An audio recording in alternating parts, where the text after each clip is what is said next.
Om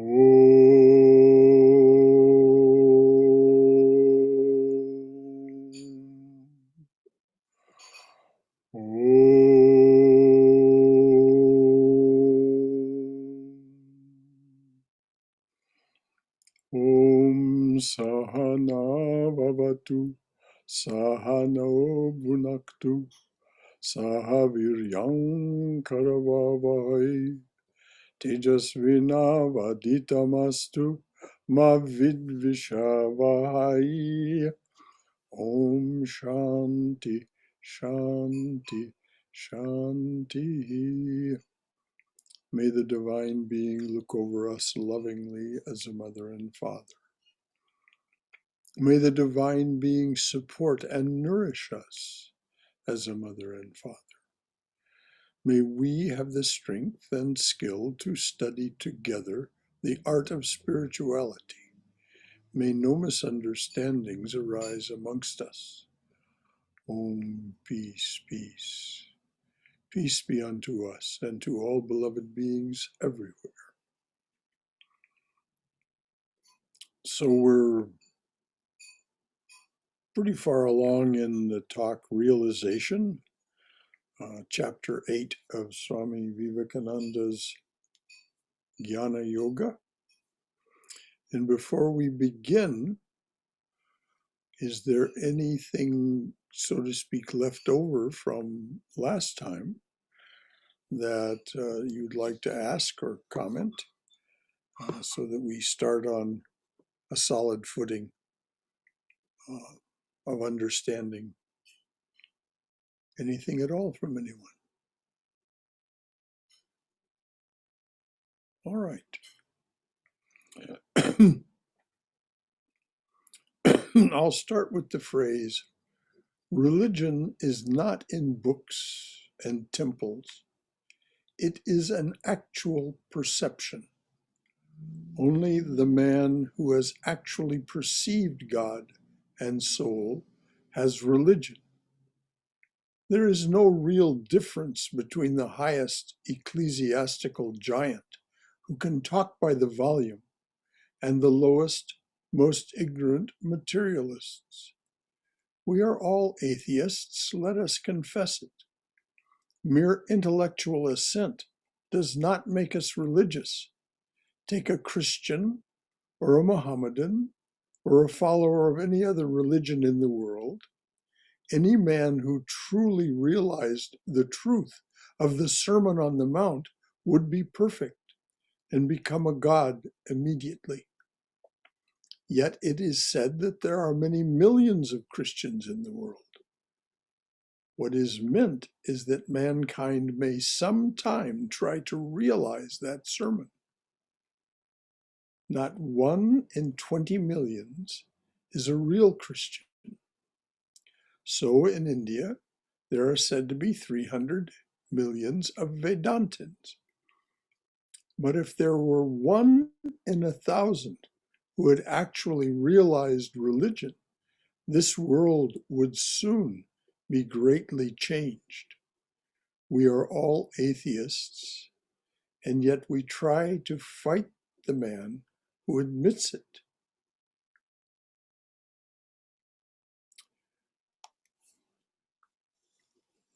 Now, what does the Swami mean by the word atheist in this context? He doesn't mean we don't believe in God, but he says that intellectual assent is not enough. Real perception of the divinity, of the divine presence, is what makes us no longer a believer, but a faithful knowledgeable person. So that's what he means by atheists. And so he's not disparaging anyone. He's just saying, if there were very many people who had actually realized their true original nature, the nature of reality, capital R, the world, as he said, would soon be greatly changed. We are all atheists, and yet we try to fight the man who admits it. We are all in the dark. Religion to us is a mere intellectual assent, a mere talk, a mere nothing. We often consider a man religious who can talk well, but this is not religion. Wonderful methods of joining words, rhetorical powers, and explaining texts of the books in various ways. These are only for the enjoyment of the learned and not religion. I don't know who he's quoting from. There doesn't seem to be a footnote, but he is quoting someone. It is in quotes. Wonderful methods of joining words, rhetorical powers, and explaining texts of the books in various ways. These are only for the enjoyment of the learned and not religion. Religion comes when that actual realization in our own souls begins. That will be the dawn of religion. And then alone we shall be moral. Notice this. When it's said by many saints in various traditions that once you have this realization of the divine, however brief, however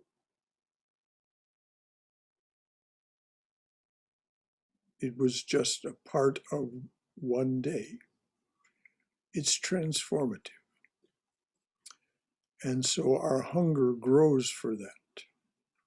And we do what's necessary to achieve it more and more.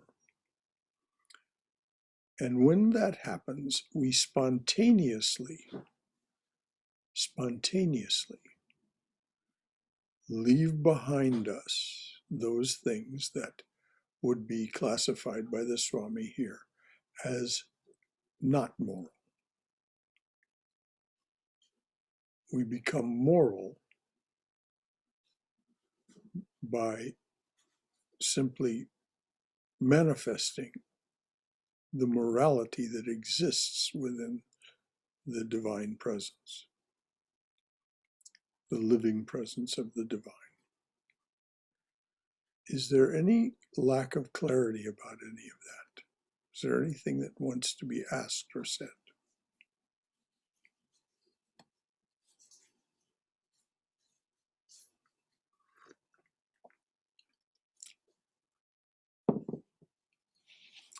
That will be the dawn of religion, and then alone we shall be moral.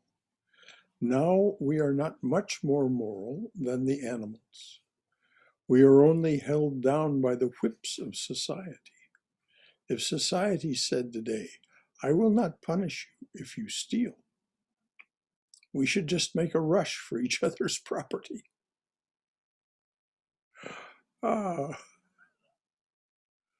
Can you imagine how that was received in 1896 in London?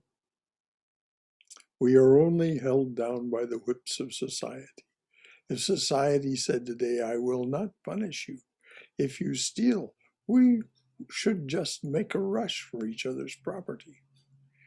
It is the policeman that makes us moral. It is social opinion that makes us moral. And really, we are little better than animals. We understand how much this is so. We understand how much this is so in the secret of our own hearts. So let us not be hypocrites. Let us confess that we are not religious and have no right to look down on others. We are all brothers and sisters, and we shall be truly moral when we have realized religion. If you have seen a certain country and a man forces you to say that you have not seen it, still in your heart of hearts, you know you have. So when you see religion and God in a more intense sense than you see this external world, I'm going to repeat that. So when you see religion and God in a more intense sense than you see this external world, nothing will be able to shake your belief. That's why I said, however brief the experience is, it is so intense. It is so different from our experience of the external world that nothing can make you disbelieve it. It doesn't mean you won't have doubts and fears and so on. That goes on as long as we have this shred of an ego, even. But you will overcome, you will push through those doubts and fears because they will not be able to, as the Swami said, nothing will be able to shake your belief. The mind and the body, for that matter, they're not two different things, they're just a unit.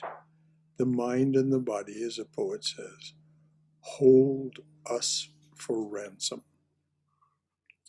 And so we have to pay that ransom, but we still know what we know. Nothing will be able to shake your faith, your belief. Then you have real faith. That is what is meant by the words in your gospel. He who has faith, even as a grain of mustard seed. I spoke of it as however brief. The gospel, Christ's gospel, says even that tiny bit of realization will give you faith. Then you will know the truth because you have become the truth. This is the watchword of the Vedanta. This is the watchword of the Vedanta. Realize religion. No talking will do. But it is done with great difficulty.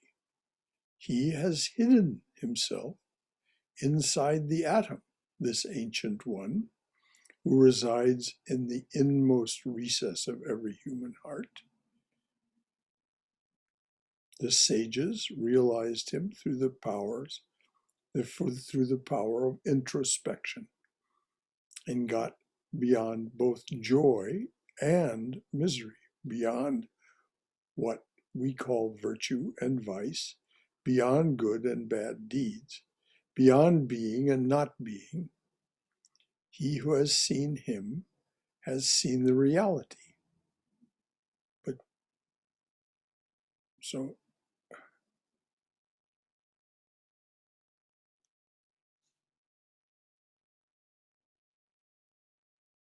I just want to make sure that there are no questions or comments that need to be made at this point before we move on, because this is the Swami has, the title of this talk is Realization, and this is what he's talking about. And so we need to be sure that there's clarity before we go on to.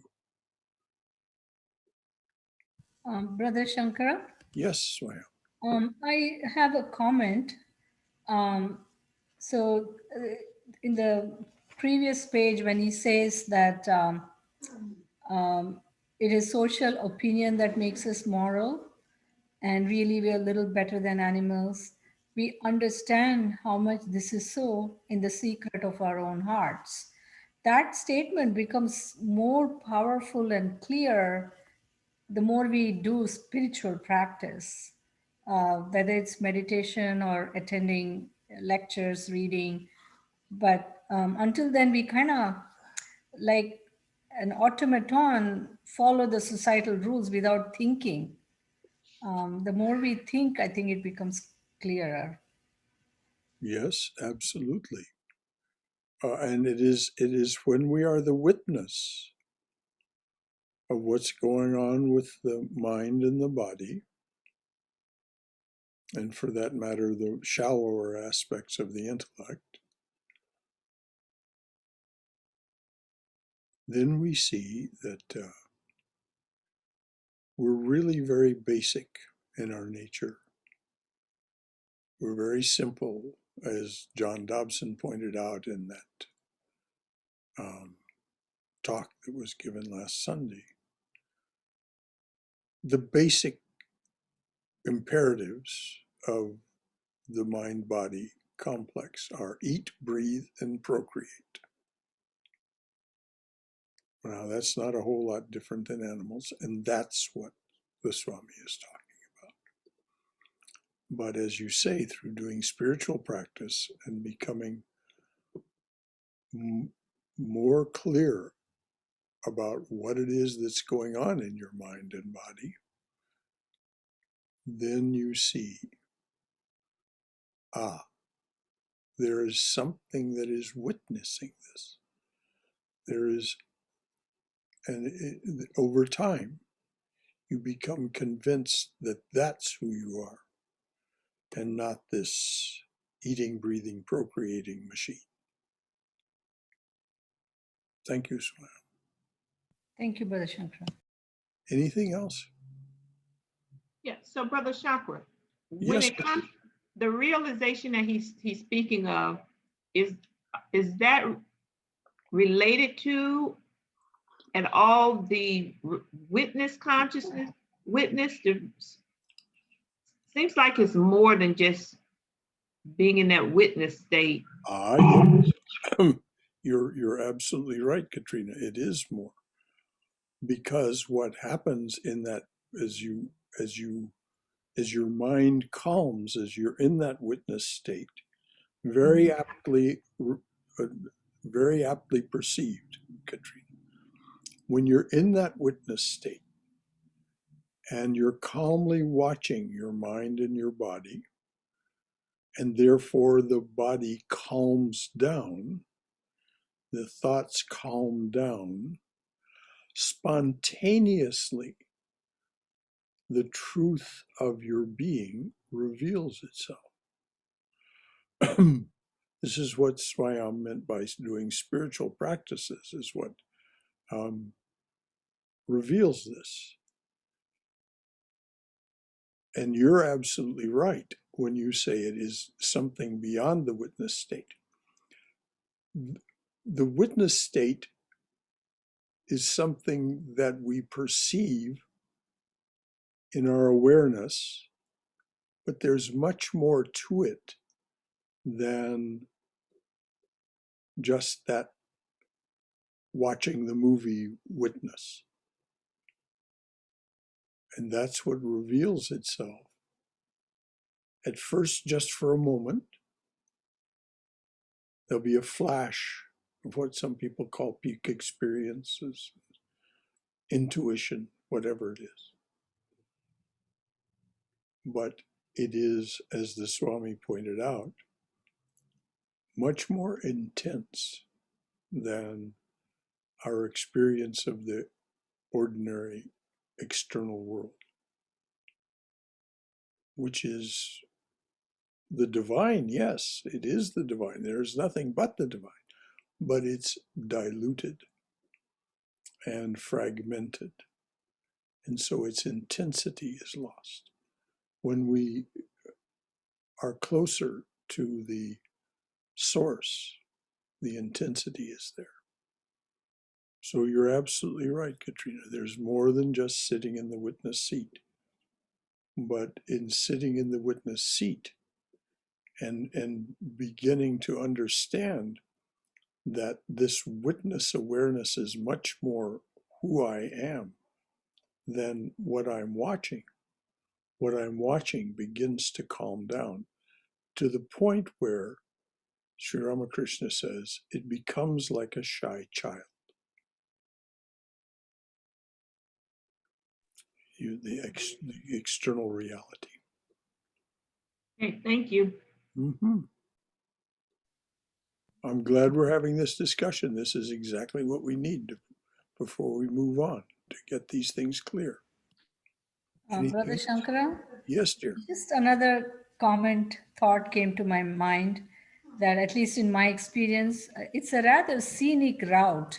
Sometimes, sometimes it's rather straight road, nothing seems to be happening, and then sudden turn, the same situation that I thought I would never look at it differently. Suddenly, not during meditation or some other time, it just turns direction. So it is a scenic route. That's what I'm It is. This experiencing. is why from here it's often characterized as an adventure we're on. You know, we're on this wonderful adventure of being a human being. And there's no reason to turn our face away from any of it. It's not a matter of rejection. It's a matter of release. Release that which is in any way an impediment, a misconception. When you see it's a misconception, then you let it go. But you're absolutely right. It is an adventure. It is the route is scenic and is meant to be. It is meant to be. And who means it to be? The true we of we. The capital W we of we mean it to be that way. We want this experience of manyness.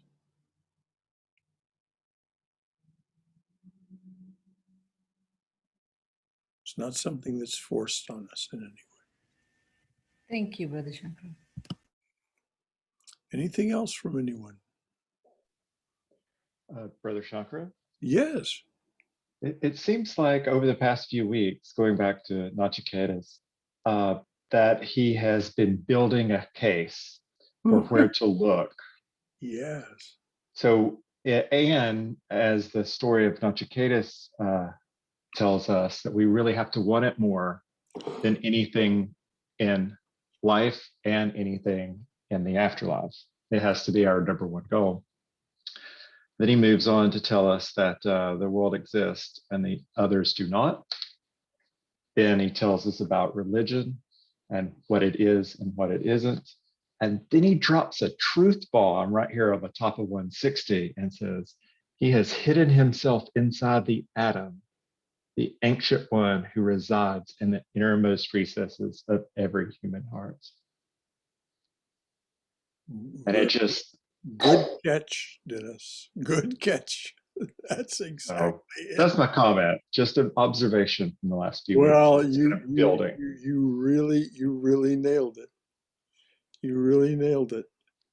He dropped a truth bomb right there. And this business about heaven and hell and all this business, he's about to go into that a little bit more. Wonderful. Thank you, Dennis. That was great. Anything else? Thank you.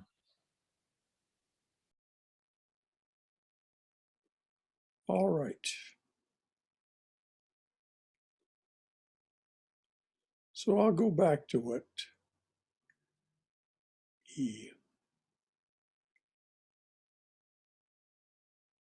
this realization, the Swami said, is done with great difficulty. He has hidden himself inside the atom, this ancient one who resides in the inmost recess of every human heart. The sages realized him through the power of introspection and got beyond both joy and misery, beyond what we call virtue and vice, beyond good and bad deeds, beyond being and non-being. He who has seen him has seen the reality. But what then about heaven? It was the idea of happiness. It was the idea of happiness minus unhappiness. That is to say, what we want is the joys of this life minus its sorrows. That is a very good idea, no doubt. It comes naturally, but it is a mistake throughout, because there's no such thing as absolute good, nor any such thing as absolute evil. You have all heard of that rich man in Rome who learnt one day that he had only about £1 million of property. You have all heard of that rich man in Rome who learnt one day that he had only about £1 million of his property left. He said, "What shall I do tomorrow?" And forthwith committed suicide. £1 million was poverty to him. What is joy and what is sorrow? It is a vanishing quantity, continuously vanishing. When I was a child, I thought it could be a cab. I thought I could be a cabman if I would. It would be the very acme of happiness for me to drive about. Now, what a thing for Swami Vivekananda to admit. When I was a child, I thought I could be a cabman. It would be the very acme of happiness for me to drive about. I do not think so now. To what joy will you cling? This is the one point we must all try to understand, and it is not the last superstition to leave us. Everyone's idea of pleasure is different. I have seen a man who is not happy unless he swallows a lump of opium every day. He may dream of a heaven where the land is made of opium. That would be a very bad heaven for me. Again and again, in Arabian poetry, we read of heaven with beautiful gardens through which rivers run. I lived much of my life in a country where there is too much water. Many villages are flooded and thousands of lives are sacrificed every year. So my heaven would not have gardens through which rivers flow. I would have a land where very little rain falls. Our pleasures are always changing. If a young man dreams of heaven, he dreams of a heaven where he will have a beautiful wife. When that same man becomes old, he does not want a wife. It is our necessities which make our heaven, and the heaven changes with the change of necessities. If we had a heaven like that, desired by those whom sense enjoyment is the very end of it, if we had a heaven like that, desired by those to whom sense enjoyment is the very end of existence, then we would not progress. That would be the most terrible curse we could pronounce on the soul. Is this all we can come to? A little weeping and dancing, and then to die like a dog? What a curse you pronounce on the head of humanity when you long for these things. That is what you do when you cry after the joys of this world, for you do not know what true joy is.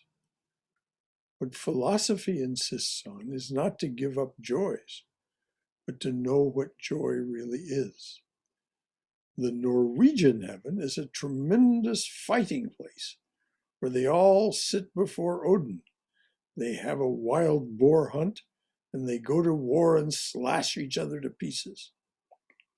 But in some way or another, after a few hours of such fighting, the wounds are all healed up and they go into a hall where the boar has been roasted and have a carousal.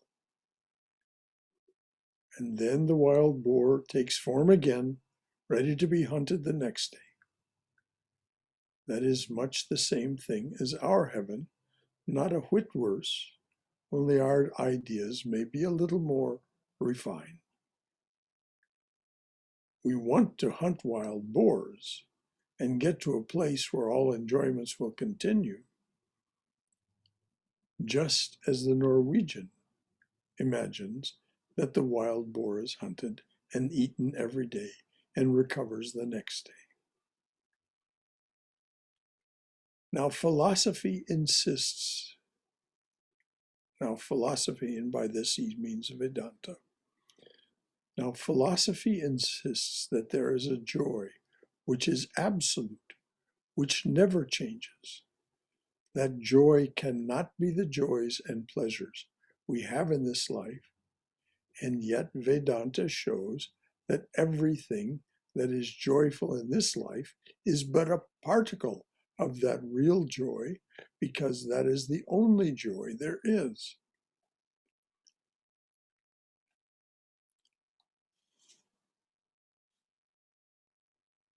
Bliss or joy is absolute.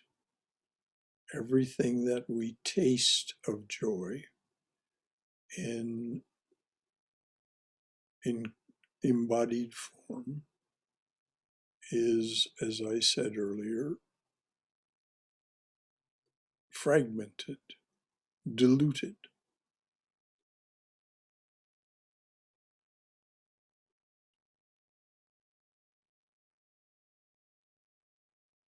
At the beginning of our spiritual practice, we would not be able to endure that absolute bliss if it came into our awareness, into our citta, our mind stuff. Later on, we begin to experience, as we do our spiritual practices, we begin to experience a kind of bliss in the mind and body. And it's very sweet and very pleasant.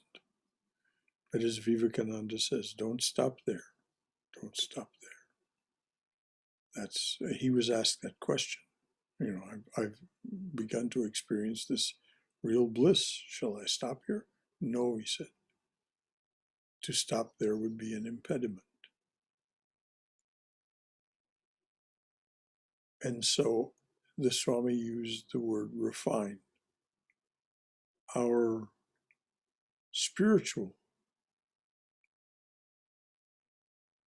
bliss, our spiritual enjoyment, our spiritual joy becomes higher and higher as well. How are we doing for time? Oh, good. Still early. So is there any question or comment about this business of joy and bliss? Brother Shankara? Yes, dear. Yeah, I do have a question. I think I'm a little confused. So the joy or the worldly joy we experience is a small part of the absolute bliss. Mm-hmm. Like he says, Because there is nothing else. right. There is nothing else. We only see it as separate. So what about the sorrow we experience? Is that just delusion, or is that also somehow part of the bliss?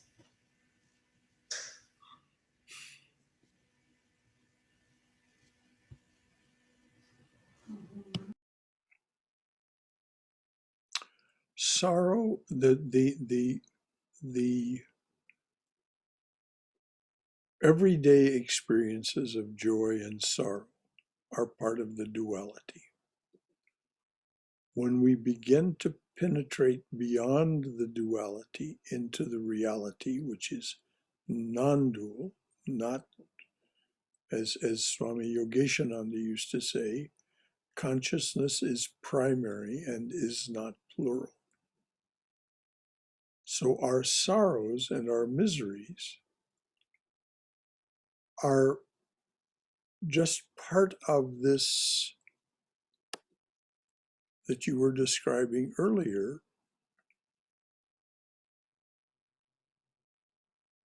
And I said, I recharacterized what you were talking about as an adventure.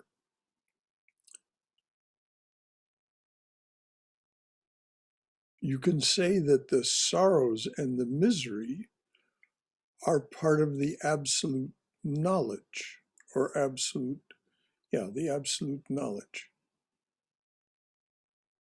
Satchit. We learn from our sorrows and our miseries. We don't learn much from our bliss. We learn that there is such a thing as a much more profound, much more intense bliss.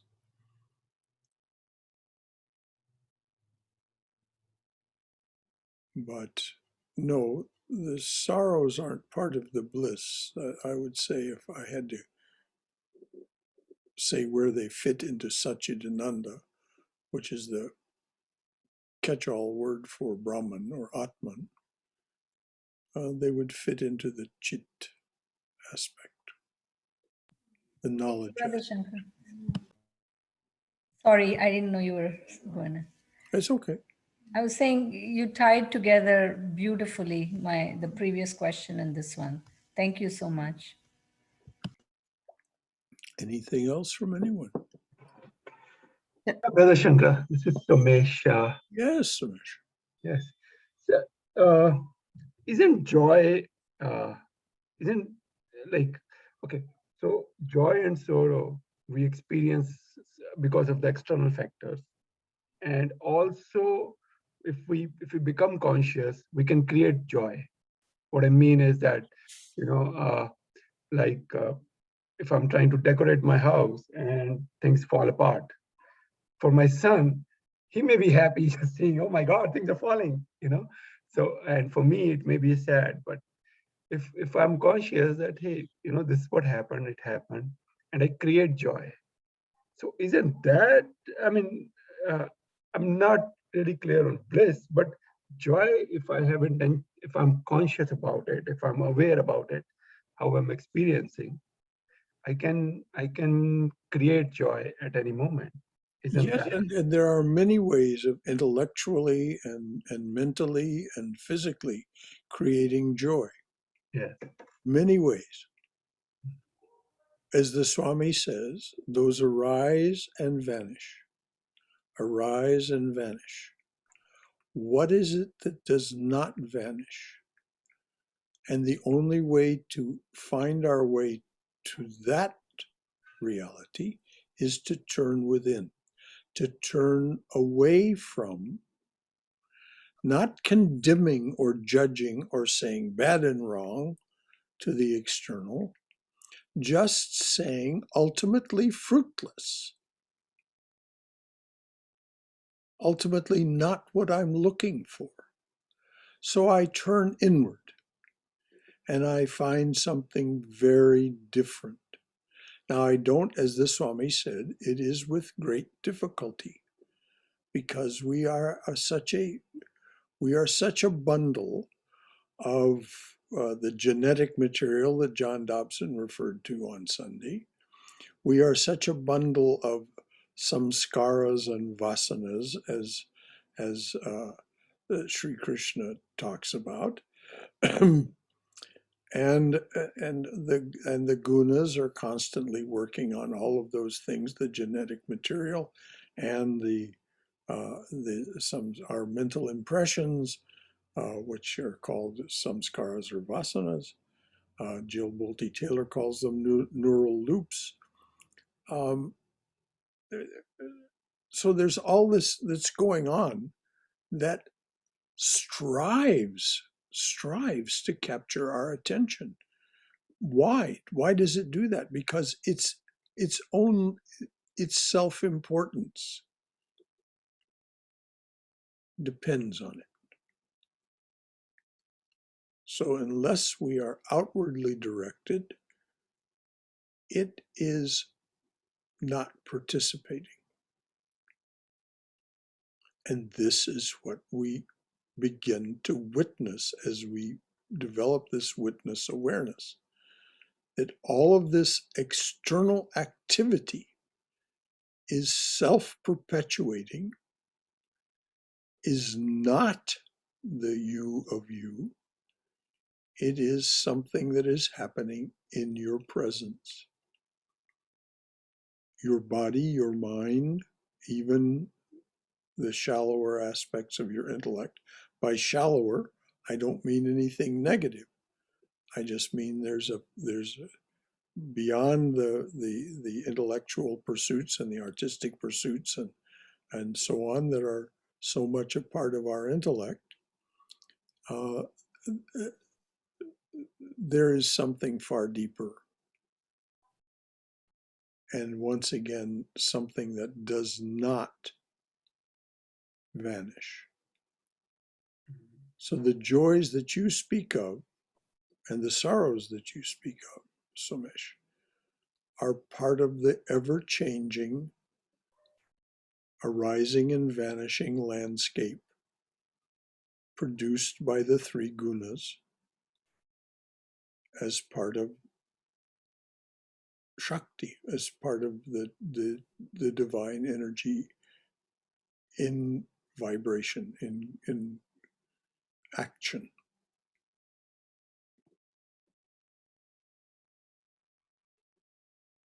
Anything else? I just want to make sure that I understand. So joy or happiness, what comes and goes, is very different from the bliss that Vivekananda is talking about. Very different, not only qualitatively, but quantitatively. Mhm.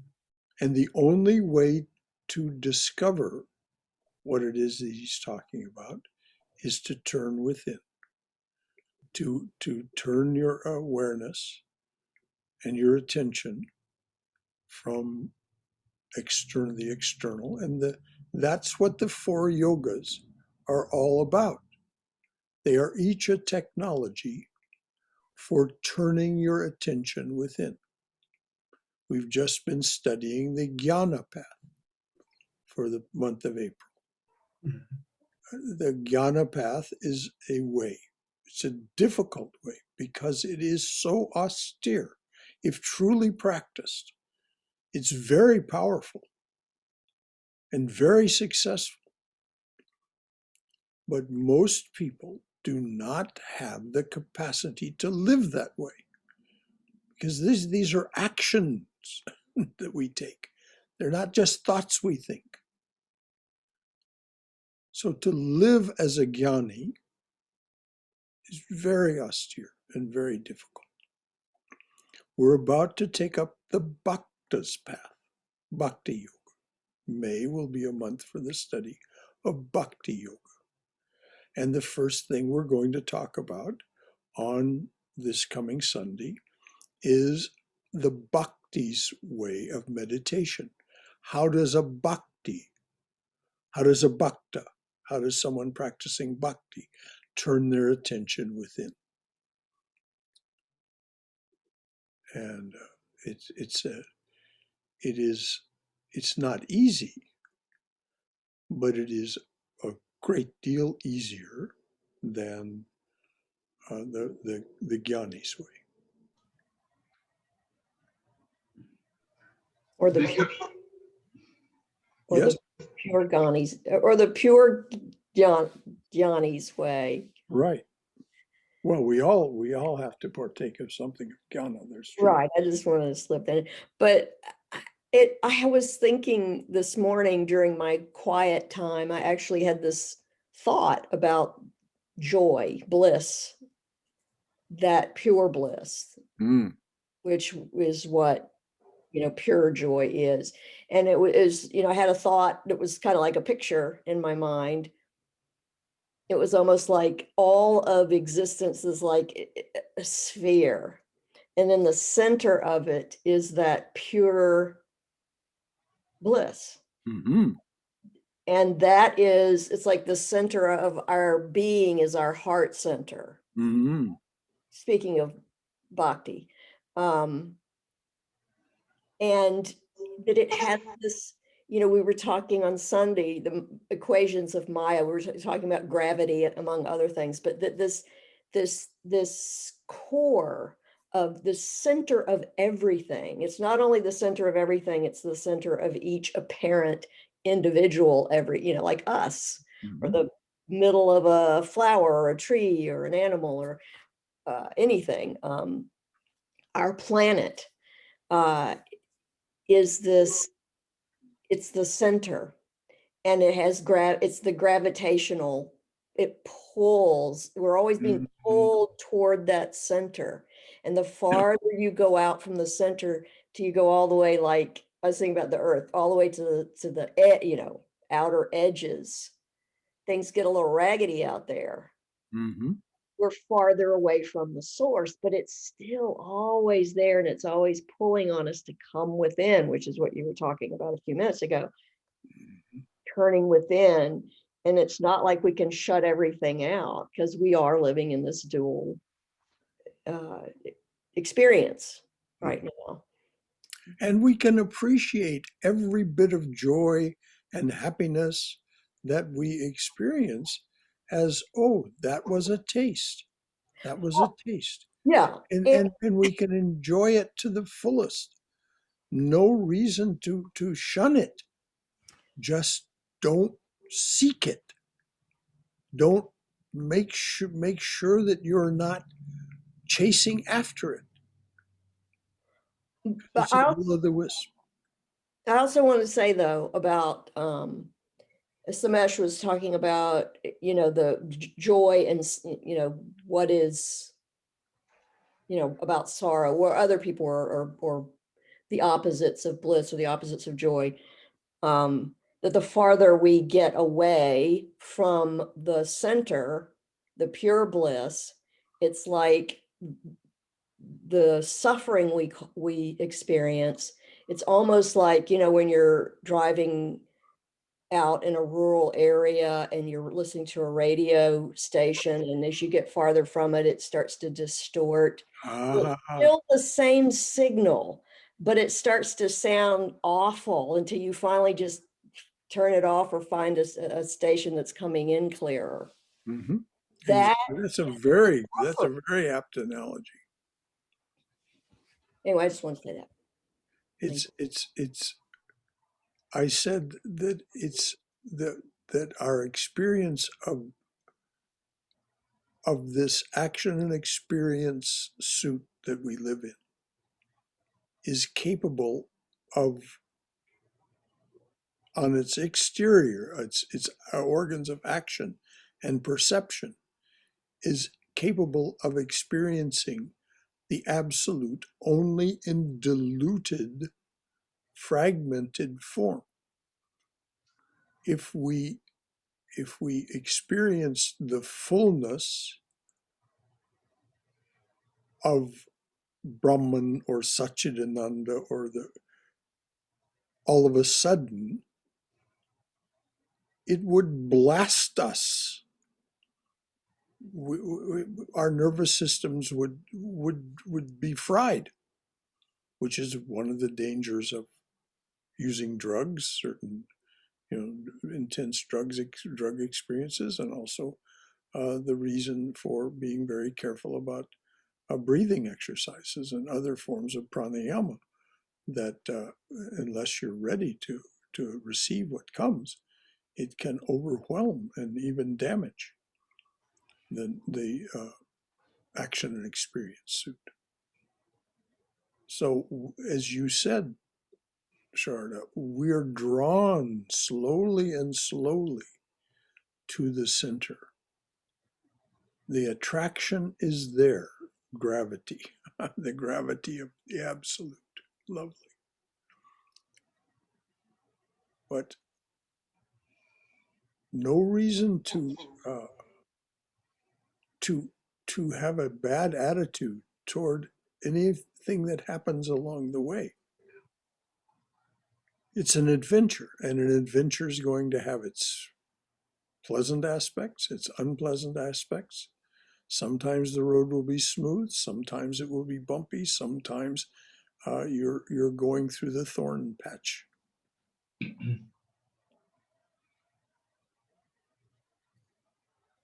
Anything else from anyone? Brother Shankara, Yes, dear. um, I was just thinking of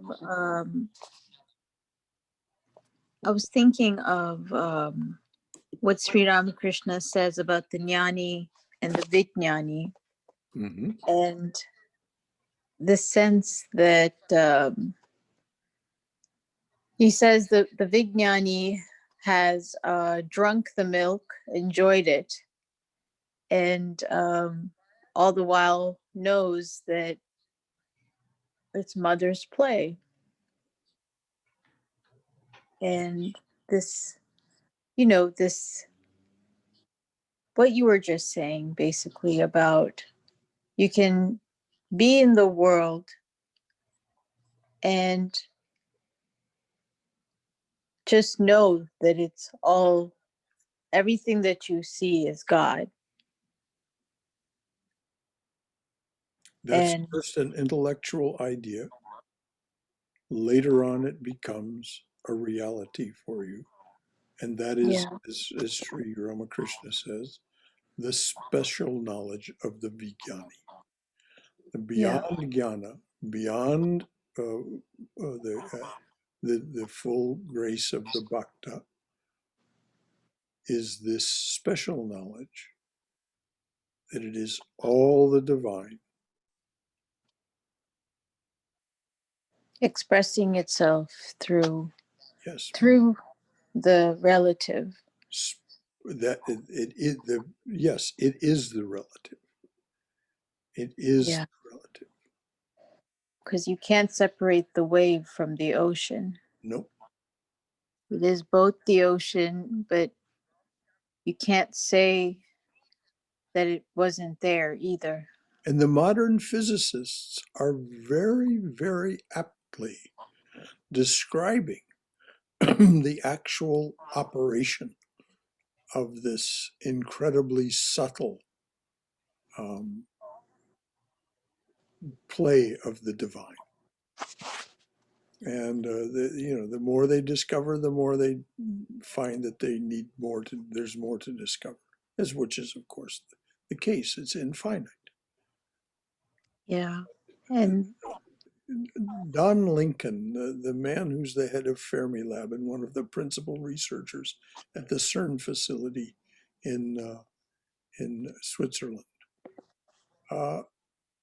he's so eloquent about the fact that everything that is, everything that we can possibly experience or measure in any way is nothing but a, a, a soup of fields of vibration.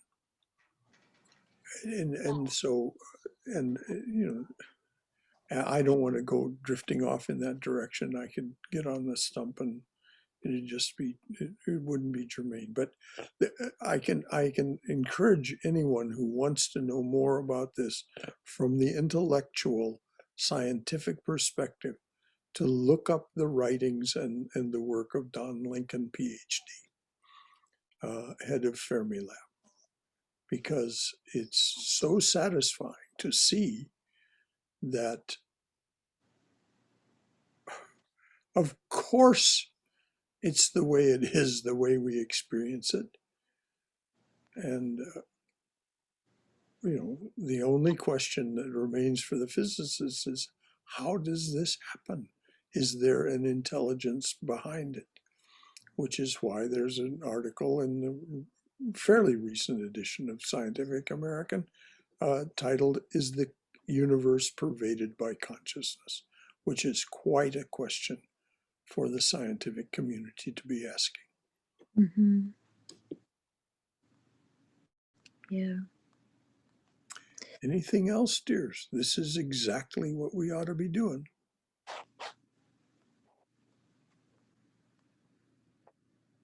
Okay, we'll read a bit more. Vedanta shows that everything that is joyful in this life is but a particle of that real joy, because that is the only joy there is. Every moment, really, we are enjoying the absolute bliss, though covered up, misunderstood, and caricatured. Note that word. And we draw the pictures, we draw the caricatures according to our own uniqueness.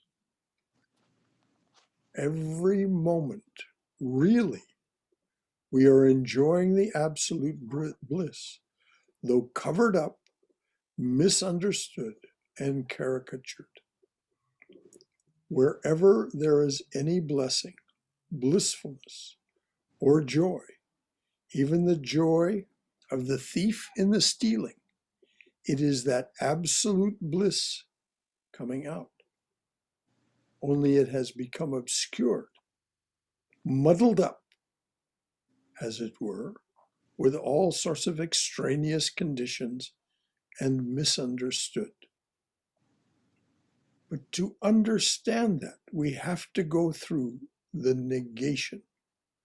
And that's what I mean by turning away from the external to the internal.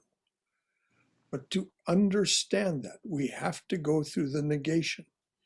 And then the positive side will begin. We have to give up ignorance and all that is false, and then truth will begin to reveal itself to us. When we have grasped the truth, things which we gave up at first will take new shape and form, will appear to us in a new light, and become deified. So let me read that again. This is what is meant by turning away from the external and beginning to find our internal realm. We have to give up ignorance and all that is false, and then truth will begin to reveal itself to us. When we have grasped the truth, things which we gave up at first will take new shape and form, will appear to us in a new light, and become deified. This is what Divya was pointing to when she talked about Vijnana. This is the state of the Vijnani. Nothing is rejected. Everything becomes seen as the divine in motion, in action, in vibration.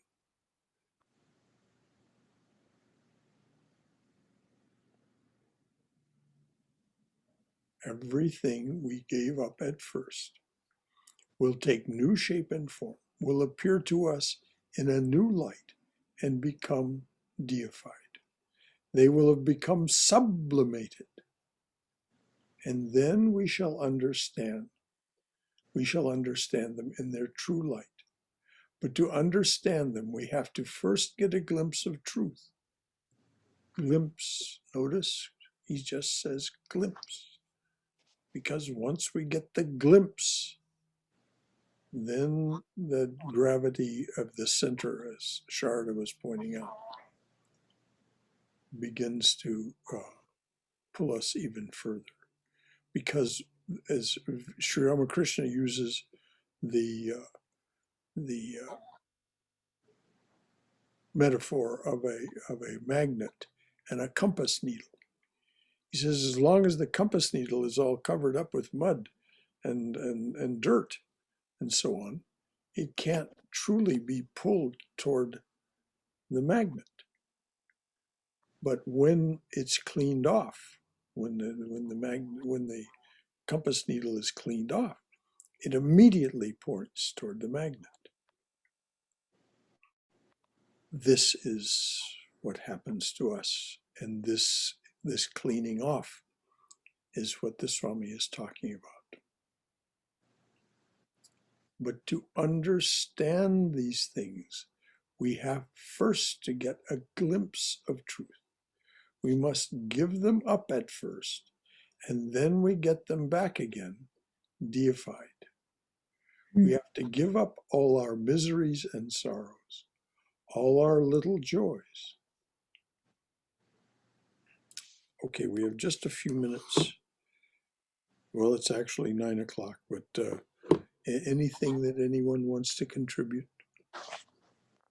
I just wanted to point out one more thing about what Swamiji says here, which is about matter and thought. He says, this running after the pleasure of the senses is even, from, I guess, a scientific point of view, we have all these thoughts and these other aspects of the universe and the human experience of it that are immaterial, and we still haven't really understood these dimensions yet, but matter is just, as he says, a lower state of vibration. Yes. It's and when you accelerate it to the speed of light squared, it becomes pure energy. Mm-hmm. That's what E equals mc squared means. And this acceleration, it isn't something that it means a motion from place to place. It means becoming a critical mass, and the intensity of the vibration becomes so great that it breaks the bonds that hold the atoms together, and it becomes its pure energy self. This is what happens in an atomic or thermonuclear explosion.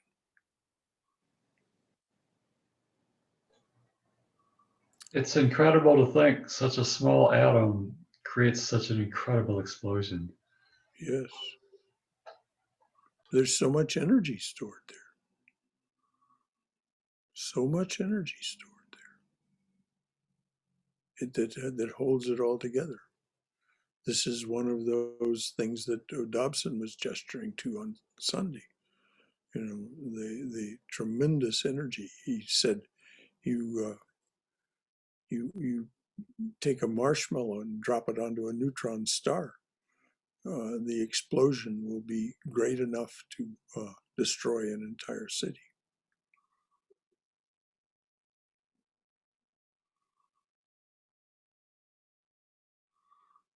Suddenly it begins to vibrate at a much higher rate, which Einstein defined as the speed of light squared, which is very, very fast indeed. That's a very, very fast vibration.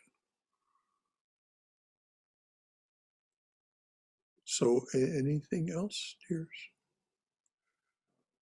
All right, we'll pick it up next week with this quote, that which all the Vedas declare, and so on. Any last thought from anyone? All right. Dearly beloved, a flower at your feet for each one who comes to your open door. A flower at your feet for each one who comes to your open door. A flower at your feet for each one who stands by your open door and says, come to me, offering to break this world's chain that binds us down to ignorance, suffering, and death. A flower at your feet for each one who takes the path that you have struck through this, your jungle world. Om, Amen. Om, Shanti, Shanti, Shanti.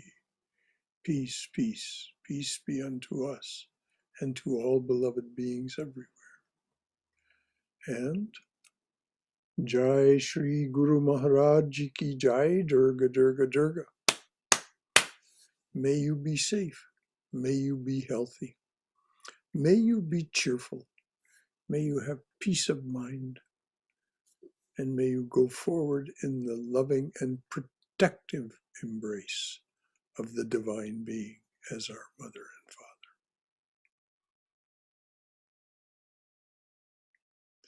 So until Saturday at noon, for those of you who wish to join, studying Swami Prabhavananda's book, Realizing God. And then on Sunday, the talk will be the Bhakta's method of meditation. Did you say Saturday at noon? I thought it was 11. I'm sorry, I keep doing that. You're absolutely right, Brahmadas. Thanks for the correction. Saturday at 11 a.m. Thank you. I don't know. I don't know why I do that. It's just Saturday at midday turns into noon for me. And anyway, it's part of this aging action and experience suit, you know. So anything else from anyone? Any last thought from anyone? Well, it was a joy to be with you this evening for us to study the art of spirituality together. Thanks for all of your participation and your being who you are that brings you here on a Wednesday night. It's a joy. Thank you, Brother Shankara. Thanks, everybody. Good night. Good Night, night. Hariom. Thank you. Good Thank night. you. Thank you. Peace.